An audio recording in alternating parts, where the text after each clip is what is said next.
Hyper liquid last 24 hours లో 20% పెరిగింది. అదే విధంగా $1.2 బిలియన్ వాల్యూమ్ అయితే ట్రేడ్ అయితే జరిగింది. మార్కెట్ క్యాప్ వచ్చేసి $14.5 బిలియన్. అదే ఎఫ్డివి అయితే $54.5 బిలియన్ ఈక్వల్ టు సొలానా ఎఫ్డివి.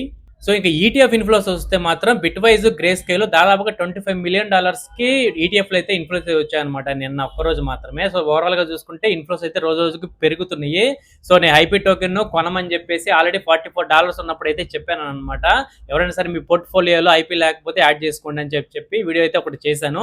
అది కనుక మీరు చూడకపోతే నేను కింద డిస్క్రిప్షన్ ఇస్తాను, వెళ్ళి అక్కడికి వెళ్ళి చూడండి. సో మనం చెప్పిన తర్వాత ఇప్పుడు $56 అయితే ట్రేడ్ అవుతుంది, అంటే దాదాపుగా 25% అయితే పెరిగింది మన వీడియో చేసిన తర్వాత. సో ఎవరైనా మిస్ అయితే మాత్రం మళ్ళీ డిప్ వస్తే మాత్రం మిస్ చేసుకోకండి. ఇది నెక్స్ట్ బిఎన్బి అవుతుంది. $100 బిలియన్ మార్కెట్ క్యాప్ అయితే వెళ్తాను నేనైతే నమ్ముతున్నాను. సో చూద్దాం ఏం జరిగిద్ది అనేది. గుర్తుపెట్టుకోండి, ఇది జస్ట్ ఎడ్యుకేషన్ పర్పస్ మాత్రమే. నాకు తెలిసిన ఇన్ఫర్మేషన్ మాత్రం నేను మీతో షేర్ చేసుకుంటున్నాను. ఛానల్ అయితే సబ్స్క్రైబ్ చేసుకోండి, లైక్ చేయండి.